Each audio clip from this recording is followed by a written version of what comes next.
Hi everyone, welcome to digital GK classes. So CTET paper 2 social science से related कुछ update आपको देनी है, साथ में कुछ चीज़ें भी बतानी है जिससे कि इस बचे हुए समय को आप अच्छे से यूटिलाइज कर सकते हैं एंड अपने स्कोर को बढ़ा सकते हो।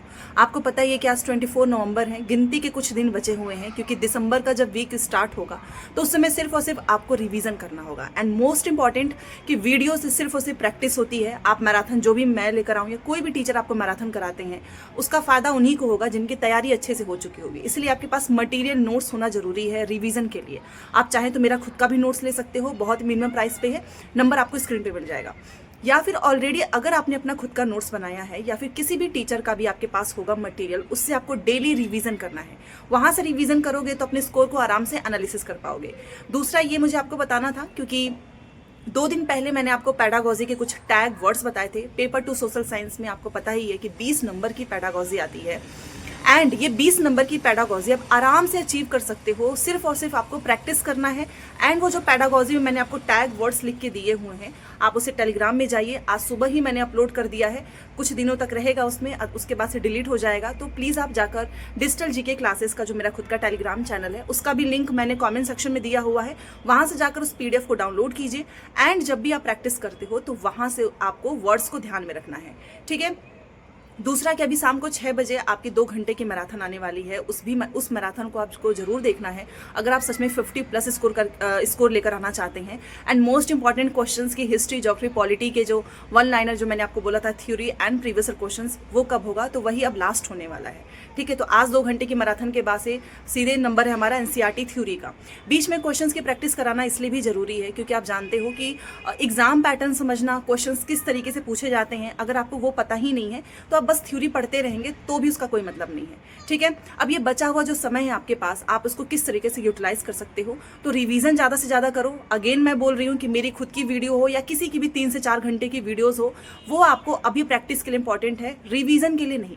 रिवीजन के लिए आपके पास खुद का मटेरियल होना चाहिए, आपकी किताब या फिर आपका नोट्स, वहाँ से आप पढ़ते रहिए, टॉपिक्स का रिवीजन करते रहें।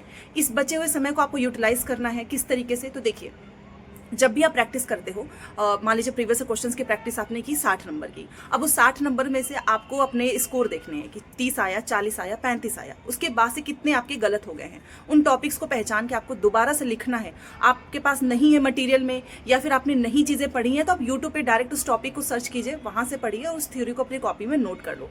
एंड दूसरा जो कि मैं आपको बोलती हूँ कि अगर कोई क्वेश्चन आपको डिफिकल्ट लग रहा है तो कॉपी में नोट करते जाइए, शॉर्ट फॉर्म में 1 लाइनर टाइप का, सो दैट एग्जाम से 2 दिन पहले आप उसका रिवीजन कर सकें। देखिए आपको पता ही है कि ज़्यादा समय बचा नहीं है और हर बार अगर देखा जाए सीटेट पेपर 2 में तो स्कोर जो स्टूडेंट्स पास करने वाले जो उनके नंबर्स हैं वो बहुत कम है।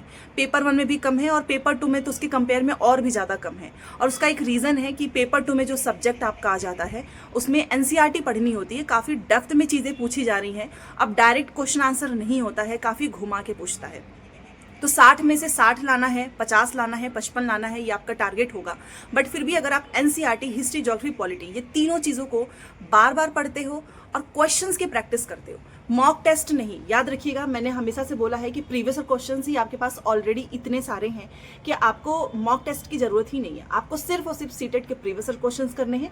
2011 से लेकर 2024 तक के सारे प्रीवियस क्वेश्चंस कर लीजिए, आपका बहुत ही आराम से 50, 55 जो भी आप चाहते हो उतना नंबर आप आराम से अचीव कर सकते हैं। और स्कोर बढ़ाने का भी यही तरीका है, रिविजन करते रहें, प्रैक्टिस करते रहो। रिवीजन करने से ये होगा कि चीज़ें आपको याद रहेंगी और प्रैक्टिस करने से स्पीड बढ़ेगी, टाइम मैनेजमेंट होगा, नई टाइप के क्वेश्चंस आपके सामने आएंगे। कभी कभी कुछ ऐसे डिफरेंट क्वेश्चंस भी आ जाएंगे, आपको लगेगा कि ये तो पढ़ा ही नहीं है, आप उसको अपने कॉपी में नोट कर सकते हो, ठीक है। तो शाम को 6 बजे आपको 2 घंटे की मैराथन मिलने वाली है। टैग वर्ड का PDF डाउनलोड कर लीजिएगा। एंड हिस्ट्री, ज्योग्राफी, पॉलिटी के 1 liner NCERT theory plus previous questions वो भी आने वाला है। तो चैनल को सब्सक्राइब जरूर करें। एंड मेरा खुद का नोट्स है, वो आपको जरूर आपके पास होना चाहिए। अगर आपके पास कोई मटेरियल नहीं है तो कोई दिक्कत नहीं है, बट होना चाहिए। मैं इसलिए बोल रही हूँ क्योंकि एग्जाम से 2-4 दिन पहले आप सिर्फ और सिर्फ अपनी किताबों से पढ़ सकते हो, अपने मटेरियल से पढ़ सकते हो। वीडियो से कोई पढ़ाई नहीं होती है, ये आप भी जानते हैं, और डिस्ट्रैक्शन तो अलग ही होता है, ठीक है। तो ये एक इन्फॉर्मेशन थी। चलिए मिलते हैं नेक्स्ट क्लास में। जो भी डाउट्स हो, कोई भी आपके मन में क्वेरीज हो, आप प्लीज़ मुझे कमेंट में जरूर लिखकर बताना, उसका रिप्लाई देने की कोशिश करूंगी। एंड जिन्होंने ऑलरेडी नोट्स लिया हुआ है, आपने उसको कितनी बार पढ़ा है और आपके कितने स्कोर बन रहे हैं प्रीवियस क्वेश्चंस में, आपको नोट्स से कितना फ़ायदा हुआ है, क्वेश्चंस बन रहे हैं या नहीं बन रहे हैं, आप प्लीज़ उस कमेंट सेक्शन में ज़रूर लिखिएगा, सो दैट जो दूसरे स्टूडेंट्स हैं उनको भी हेल्प मिले। मिलते हैं नेक्स्ट क्लास में। Thanks for watching.